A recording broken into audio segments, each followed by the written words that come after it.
Hi all, welcome to I+. ഞാൻ അക്ഷര.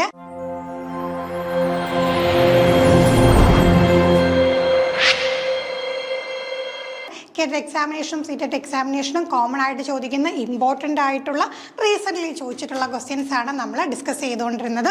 മുമ്പുള്ള സെക്ഷൻ കണ്ടിട്ടില്ലാത്തൊരു തീർച്ചയായിട്ടും ആ സെക്ഷനൊക്കെ കണ്ടു നോക്കുക. തീർച്ചയായിട്ടും നിങ്ങൾക്ക് ഉപകാരപ്പെടുന്ന കാര്യങ്ങൾ മാത്രമാണ് നമ്മുടെ ക്ലാസ്സിൽ ഡിസ്കസ് ചെയ്യുന്നത്.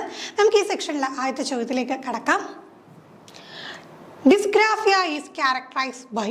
അപ്പോൾ നോക്കിക്കേ, ഈ ചോദ്യങ്ങളൊക്കെ ഡിസ്ഗ്രാഫിയ, ഡിസ്ലെക്സിയ, ഡിസ്പ്രാക്സിയ, ഡിസോർത്തോഗ്രാഫിയ ഇങ്ങനെയൊക്കെയുള്ള ലേണിംഗ് ഡിസബിലിറ്റീസ് എപ്പോഴും ചോദിക്കാറുണ്ട്. അത്രയധികം പ്രാധാന്യം അതിനുണ്ട് എന്ന് നമ്മൾ മനസ്സിലാക്കാം. കാരണം ക്ലാസ് റൂമിൽ ഇത്തരത്തിലുണ്ടാണ് ലേണിംഗ് ഡിസബിലിറ്റീസ് ഉള്ള കുട്ടികൾ വരുമ്പോൾ അവരെ എങ്ങനെ ഡീൽ ചെയ്യണമെന്ന് ടീച്ചർ അറിയണമെങ്കിൽ ആദ്യം തന്നെ എന്ത് ചെയ്യണം, ഇത്തരം ഡിസബിലിറ്റീസിൻ്റെ സിംറ്റംസ് എന്താണെന്ന് അറിയണം. അപ്പോൾ അവർക്ക് അതിനനുസരിച്ചുള്ള ഇൻസ്ട്രക്ഷൻ കൊടുക്കണമെന്ന് നമ്മൾ പഠിച്ചിട്ടുണ്ട്. ഡിഫറൻഷിയേറ്റഡ് ഇൻസ്ട്രക്ഷൻ കൊടുക്കണം, ഇൻഡിവിജ്വലൈസ്ഡ് ഇൻസ്ട്രക്ഷൻ കൊടുക്കണം. അങ്ങനെയൊക്കെ കൊടുക്കണമെന്നുണ്ടെങ്കിൽ കൃത്യമായിട്ട് എന്ത് ചെയ്യണം, ഇതൊക്കെ നമ്മൾ അറിഞ്ഞിരിക്കണം. അത് അളക്കുന്ന ചോദ്യങ്ങൾ പ്രതീക്ഷിക്കാൻ നമ്മൾ പറഞ്ഞു. അത്തരത്തിലൊരു ചോദ്യമാണ് ഇവിടെ. Dysgraphia is characterized by delayed motor skills, difficulties in writing, lack of reading fluency, repetitive behavioral patterns. അപ്പം നോക്കിക്കേ, ഇവിടെ എന്താണ് ഉത്തരം വരിക? നമുക്ക് ഡിസ്ഗ്രാഫിയ എന്ന് പറയുമ്പോൾ പെട്ടെന്ന് നോക്കുമ്പോഴത്തേക്ക് നിങ്ങൾക്ക് എന്ത് ചെയ്യാം, ആദ്യത്തെയും അവസാനത്തെയും ഓപ്ഷൻ എലിമിനേറ്റ് ചെയ്തല്ല. പൊതുവേ നമ്മൾ ലേണിംഗ് ഡിസബിലിറ്റീസ് പറയുന്നതിനകത്ത് ഈ മോട്ടോർ സ്കിൽസിൻ്റെ ബിഹേവിയറൽ പാറ്റേണിൻ്റെയും കാര്യം അങ്ങനെ പറഞ്ഞിട്ടില്ല. നമുക്ക് പിന്നെ പെട്ടെന്ന് കൺഫ്യൂഷൻ വരുന്ന രണ്ട് കാര്യങ്ങളാണ് റൈറ്റിങ്ങും റീഡിങ്ങും. അപ്പം നോക്കി, ഗ്രാഫിയ ഞാൻ എപ്പോഴും കണക്ട് ചെയ്ത് പഠിക്കാനായിട്ട് പറഞ്ഞിട്ടുണ്ട്. കാലിഗ്രാഫിയൊക്കെ വെച്ചിട്ട് ഗ്രാഫിയ, ഗ്രാഫ് റൈറ്റ് ചെയ്യുന്നു എന്ന് വെച്ച് നമുക്ക് കണക്ട് ചെയ്താൽ തന്നെ പെട്ടെന്ന് ഉത്തരം കിട്ടും. ഒന്നും ചിന്തിക്കണ്ടല്ലേ, ഒരൊറ്റ സെക്കൻഡിൽ ഉത്തരം കിട്ടും. റീസെൻ്റ് ആയിട്ട് സീറ്റഡിന് ചോദിച്ച ചോദ്യമാണ്, ഇക്കഴിഞ്ഞ സീറ്റഡ് എക്സാമിനേഷൻ ചോദിച്ച ചോദ്യമാണിത്. അപ്പോൾ നോക്കിക്കേ, ഡിഫിക്കൽട്ടീസ് ഇൻ റൈറ്റിംഗ്, കണ്ണടച്ച് തുറക്കുന്നതിന് മുമ്പ് ഒരു മാർക്ക് നമുക്ക് കിട്ടിക്കഴിഞ്ഞു. അടുത്ത ചോദ്യം, in order to help students to become good problem solvers, a teacher should emphasize on the practice of. അപ്പോൾ നമുക്ക് child as A problem solver എന്ന് പറയുന്ന ഒരു കൺസെപ്റ്റ് സ്ഥിരമായിട്ട് ചോദിക്കുന്നതാണ് അല്ലേ. ഇപ്പോഴത്തെ നമ്മുടെ പഠന രീതി എങ്ങനെയാണ്? കുട്ടി സ്വയം കാര്യങ്ങൾ കണ്ടെത്തി പഠിക്കുകയാണ്. ടീച്ചർ എന്താ ചെയ്യുന്നത്? ടീച്ചർ ഗൈഡ് ചെയ്യുന്നു, ഫെസിലിറ്റേറ്റ് ചെയ്യുന്നു, സ്കാഫോൾഡ് ചെയ്യുന്നു എന്നൊക്കെ നമ്മൾ പറഞ്ഞിട്ടുണ്ട്. അപ്പോൾ ഇവിടെ നോക്കിക്കുകയും ഒരു ഗുഡ് പ്രോബ്ലം സോൾവർ ആവണമെങ്കിൽ ടീച്ചർ ഏത് പ്രാക്ടീസിനാണ് ഇമ്പോർട്ടൻസ് കൊടുക്കുക? Focusing on information that confirms existing belief and preconception, approaching problems in a particular fixed fashion, breaking larger complex problems into smaller manageable problems, centering only on one particular piece of information related to problem. അപ്പം 4 conditions ആണ്, 4 practices ആണ് പറഞ്ഞിരിക്കുന്നത്. ഇതിലേതാണ് apt ആയിട്ടുള്ളത്? ഒന്നാമത്തെ നോക്കിക്കുകയും, information, existing belief and preconception. Already എന്താണ് existing ആയിട്ടുള്ള കാര്യങ്ങളിൽ നിന്നുള്ള ഇൻഫർമേഷൻ, അതിൽ തന്നെ എന്ത് ചെയ്യുക, ഊന്നി നിൽക്കുക, അടിയുറച്ച് നിൽക്കുക, അതിൽ നിന്ന് വ്യതിചലിക്കാതെ അടിയുറച്ച് നിൽക്കുക. പിന്നെന്താണ് പർട്ടിക്കുലർ ഫിക്സഡ് ഫാഷൻ. എപ്പോഴും എന്താണ് ഒരു പ്രോബ്ലം വന്നാൽ അതിന് നമ്മൾ സോൾവ് ചെയ്യാൻ ഒരൊറ്റ രീതിയുണ്ട്, ആ രീതി തന്നെ അങ്ങോട്ട് ഫോളോ ചെയ്യുക. Then centering only on one particular piece of information related problem. ഒരു പ്രോബ്ലം എടുക്കുമ്പോഴത്തേക്ക് അതിലേതെങ്കിലും ഒരു പർട്ടിക്കുലർ ഇൻഫർമേഷനിൽ മാത്രം ഉറച്ചു നിൽക്കാൻ. ഇത്രയും കേട്ടപ്പോൾ തന്നെ നിങ്ങൾക്ക് മനസ്സിലായ 3 എണ്ണം ശരിയായിട്ട് വരില്ല. എന്താണ് correct answer? Breaking large complex problems into smaller manageable problems.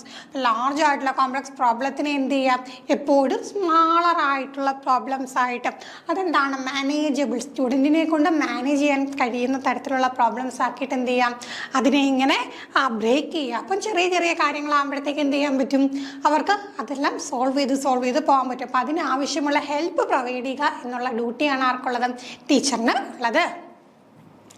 അടുത്ത ചോദ്യം അസേർഷൻ റീസൺ ആണ്. ഈ ടൈപ്പ് ചോദ്യങ്ങൾ ഇപ്പോൾ എന്താണ് സ്ഥിരമാണ്. ഇപ്പം നമുക്കൊന്നും എത്ര പുത്തരിയല്ല. ആദ്യമൊക്കെ ഈ ടൈപ്പ് ചോദ്യങ്ങൾ വരുമ്പോഴത്തേക്ക് നമുക്കൊരു പേടിയായിരുന്നു എങ്ങനെയാണ് അപ്രോച്ച് ചെയ്യേണ്ടതെന്നും. പക്ഷേ കുറേ ചോദ്യങ്ങൾ ചെയ്തു വന്നു. നമ്മുടെ ചാനലിലാണെങ്കിൽ തന്നെ ഈ ടൈപ്പ് ചോദ്യം ഒരുപാട് വർക്കൗട്ട് നമ്മൾ ചെയ്തിട്ടുണ്ട്. നോക്കുമ്പോൾ നിങ്ങൾക്ക് മനസ്സിലാക്കാം, ആ ഒരു പാറ്റേൺ പിടികിട്ടിക്കഴിഞ്ഞാൽ സംഗതി എളുപ്പമാണ്. നമുക്ക് നോക്കാം. അസേർഷനും റീസണും കൊടുത്തേക്കാണ്. അസേർഷൻ ഇതാണ്, teachers should use multi sensory materials to cater to needs of students in an inclusive classroom. Reason, inclusive classroom should adopt standardization of curricular material as well as assessment strategies. അപ്പോൾ assertion എന്താണ് കൊടുത്തേക്കുന്നത്? Teachers multi multi sensory materials കൊണ്ടുവരണം. Multi sensory materials എന്ന് പറഞ്ഞാൽ എന്താണ്? നമുക്ക് ഇപ്പം visual aids വേണം, ടാക്ടൈൽ എയ്ഡ്സ് വേണം, ഹിയറിങ്ങിന് വേണ്ടിയിട്ട് വേണം, സെൻസറി ആയിട്ടുള്ള അങ്ങനെ പല ടൈപ്പുള്ള നമ്മുടെ സെൻസുകളെ ഇവോക്ക് ചെയ്യുന്ന പലതരത്തിലുള്ള പഠന ഉപകരണങ്ങൾ എവിടെ കൊണ്ടുവരണം? To students in an inclusive classroom. Inclusive classroom എന്താണെന്ന് നിങ്ങൾക്ക് അറിയാമല്ലേ? എല്ലാവരും ഒരേപോലെ ഒന്നിച്ച് ഒരേ കൂടെ കീഴിൽ വന്ന് അവർ വിദ്യാഭ്യാസം നേടുകയാണ്. അപ്പം പല ടൈപ്പ് ലേണേഴ്സ് കാണും. അപ്പം എല്ലാവരെയും നമ്മൾ ഒന്നിച്ച് കൊണ്ടുപോകണമെങ്കിൽ ഒരൊറ്റ രീതിയിൽ പഠിപ്പിച്ചിട്ട് കാര്യമില്ല. പകരം എന്ത് ചെയ്യണം? നമുക്ക് അവിടെ എന്താണ് വേണ്ടത്? ഇത്തരത്തിലുള്ള മൾട്ടി സെൻസറി അപ്രോച്ചസ് ഒക്കെ, മൾട്ടി സെൻസറി മെറ്റീരിയൽസ് ഒക്കെ കൊണ്ടുവരണം. അടുത്തത്, inclusive class should adopt a standardization of curricular materials as well as assessment strategies. Inclusive classroom-ൽ നമ്മൾ എന്ത് ചെയ്യണം? സ്റ്റാൻഡേർഡൈസേഷൻ ഓഫ് കരിക്കുലർ മെറ്റീരിയൽ എല്ലാവർക്കും എന്താണ്? ഒരുപോലെ സ്റ്റാൻഡേർഡൈസ്ഡ് ആയിട്ടുള്ളതായിരിക്കണം. ആസ് വെൽ ആസ് അസസ്മെൻറ്റ് സ്ട്രാറ്റജീസും എല്ലാവർക്കും ഒരുപോലെ എന്താണ്? സ്റ്റാൻഡേർഡൈസ്ഡ് ആകണമെന്നാണ്. ഒബിയസ്ലി നമുക്ക് ഓപ്ഷൻസ് എങ്ങനെയായിരിക്കും എന്നറിയാം. A is true but R is false, both A and R are false, both A and R are true but R is the correct explanation of A, both A and R are true but R is not the correct explanation of A. അപ്പം നമ്മൾ എപ്പോഴും പറയാറുണ്ട് ഈ ഒരു ഓപ്ഷനിലേക്ക് കടക്കുന്നതിന് മുമ്പായിട്ട് നിങ്ങൾ എന്ത് ചെയ്യണം? ആദ്യം തന്നേക്കുന്ന അസേർഷൻ ശരിയാണോ എന്ന് നോക്കാം, റീസൺ ശരിയാണോ എന്ന് നോക്കാം. അപ്പം അവിടെ നമുക്കിപ്പോൾ അസേർഷനോ റീസണോ തെറ്റാണെങ്കിൽ അപ്പം നമുക്ക് അവിടെ തന്നെ എന്താണ്? ഉത്തരം പെട്ടെന്ന് കണ്ടുപിടിക്കാം. ഇനി രണ്ടും ശരിയാണെങ്കിൽ അല്ലെങ്കിൽ ഈ രണ്ടും തമ്മിൽ കണക്ഷൻ ഉണ്ടോ എന്ന് നോക്കാം. കണക്ഷൻ ഉണ്ട് എന്നുണ്ടെങ്കിൽ മാത്രം നമ്മൾ എന്ത് ചെയ്യാം? മുന്നോട്ട് പോകാം. അപ്പോൾ ഇവിടെ നമുക്ക് നോക്കിക്കഴിഞ്ഞാൽ തീർച്ചയായിട്ടും എന്ത് മനസ്സിലാക്കാം? നമ്മുടെ അസേർഷൻ ശരിയായിരുന്നു. അസേർഷൻ ശരിയാണ്. എന്താണ്? എല്ലാവർക്കും സ്യൂട്ടാവുന്ന തരത്തിലുള്ള ഒരു ക്ലാസ് റൂം വേണമെങ്കിൽ തീർച്ചയായിട്ടും മൾട്ടി സെൻസറി അപ്രോച്ച് വേണം. നമ്മൾ ഓൾറെഡി പറഞ്ഞു ഇത് പല തരത്തിലുള്ള ലേണേഴ്സാണ്. അപ്പോൾ എല്ലാവർക്കും ഒരേപോലുള്ള എക്സാം നടത്താൻ പറ്റും. ചിലപ്പോൾ എന്താണ് ഈ കൂട്ടത്തിൽ ഡിസബിലിറ്റീസ് ഉള്ളവർ കാണും, ഡിസോർഡർ ഉള്ളവർ കാണും. അപ്പോൾ ഇവർക്ക് എല്ലാവരെയും പോലുള്ള ഗിഫ്റ്റഡ് ആയിട്ടുള്ള സ്റ്റുഡൻസ് കാണും. എല്ലാവർക്കും ഒരുപോലെ കൊടുത്തു കഴിഞ്ഞാൽ ആ ഒരു അസസ്മെൻറ്റ് സ്ട്രാറ്റജീസ് കൊടുത്തു കഴിഞ്ഞാൽ, ഇപ്പോൾ ഒരു ഉദാഹരണം പറയുവാണ്, വിഷ്വലി എന്തെങ്കിലും എന്താണ് വായിക്കാനുള്ള ഒരു ടാസ്ക് ആണ്. അപ്പോൾ വിഷ്വലി ഇമ്പയർഡ് ആയിട്ടുള്ള കുട്ടികളുണ്ടെങ്കിൽ മറ്റു കുട്ടികൾക്ക് മാർക്ക് ഇടുന്ന പോലെ ഇവർക്ക് നമുക്ക് മാർക്ക് ഇടാനായിട്ട് പറ്റുമോ? ഇല്ല. അപ്പോൾ അവിടെ നമ്മൾ കുറച്ചും കൂടി ഫ്ലെക്സിബിൾ ആകണം. അപ്പോൾ തന്നെ നമുക്ക് ഉത്തരം കിട്ടിക്കഴിഞ്ഞു. അസേർഷൻ ട്രൂ ആണ്, റീസൺ എന്താണ്? ഫാൾസ് ആണ്. പിന്നെ അവ തമ്മിൽ കണക്ഷൻ ഉണ്ടോ എന്ന് നമ്മൾ നോക്കേണ്ട കാര്യമില്ല. അടുത്ത ചോദ്യം, ഇൻ ദ കൺസ്ട്രക്റ്റീവിസ്റ്റ് വ്യൂ, നമുക്ക് സ്കൂൾസ് ഓഫ് സൈക്കോളജി പഠിക്കാനുണ്ട്. Behaviourism, constructivism and cognitivism. ഏറ്റവും കൂടുതൽ ചോദ്യം വരുന്ന മേഖലയാണ് കൺസ്ട്രക്റ്റിവിസം. കാരണം നമ്മുടെ ഇപ്പോഴത്തെ പഠന മേഖല നോക്കിക്കഴിഞ്ഞാൽ ടീച്ചിങ് ലേണിംഗ് പ്രോസസ്സ് കൺസ്ട്രക്റ്റിവിസ്റ്റ് അപ്രോച്ചാണ് അല്ലേ. അപ്പോൾ ഇവിടെ വരുമ്പോഴത്തേക്ക് എന്താണ് ഈ ഒരു അപ്രോച്ച് കൊണ്ട് ഉദ്ദേശിക്കുന്നതെന്ന് കൃത്യമായിട്ട് നമ്മൾ അറിഞ്ഞിരിക്കണം. Individuals are passively influenced by environmental events. Individuals are conditioned to learn new behaviors. Learning is extending and transforming the current understanding.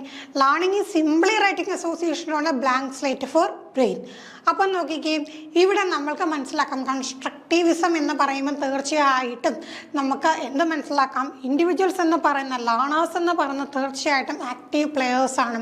അവരൊരിക്കലും പാസീവായിട്ട് നിൽക്കുന്നില്ല. ഇവിടെ ആർക്കാണ് പ്രാധാന്യം? ലേണർ ആക്റ്റീവായിട്ട് വർക്ക് ചെയ്യുന്നു, നോളജ് കൺസ്ട്രക്ട് ചെയ്യുന്നു എന്നാണ് നമ്മൾ കൺസ്ട്രക്റ്റിവിസത്തിൽ പഠിച്ചത്. അപ്പോൾ ഒരിക്കലും എന്താണ് ഇത്തരത്തിൽ പാസീവായിട്ട് വരുമെന്ന് പറയാൻ പറ്റും. ആ ഓപ്ഷൻ നമുക്ക് അവിടെ തന്നെ എലിമിനേറ്റ് ചെയ്തുകൂടെ? പാസീവായിട്ട് നിൽക്കുന്ന പരിപാടിയില്ല. ഇനി നമുക്കറിയാം എപ്പോഴും ബിഹേവിയറിസം എന്ന് പറയുമ്പോൾ ആദ്യം വന്നത് ഒരു സ്കൂളാണെന്നറിയാം. അവിടെ എന്താണ് ബിഹേവിയറൽ ആയിട്ടുള്ള ആ ഒരു എക്സ്പെക്റ്റിനാണ് പ്രാധാന്യം കൊടുത്തത് അല്ലേ. അവോട്ടായിട്ടുള്ള അപ്പിയറൻസിനാണ് പ്രാധാന്യം കൊടുത്തത്. അവിടെ ഒരിക്കലും എന്താണ് ഈ നോളജ് കൺസ്ട്രക്ഷനൊന്നും പ്രാധാന്യമില്ല. അപ്പോൾ പുതിയ ബിഹേവിയർ എന്താണ് പഠിക്കാൻ കണ്ടീഷൻ ചെയ്യുന്നു എന്ന് പറഞ്ഞാൽ അതും ബിഹേവിയറിസിൻ്റെ ഭാഗമാണ്. തെറ്റിയില്ലേ?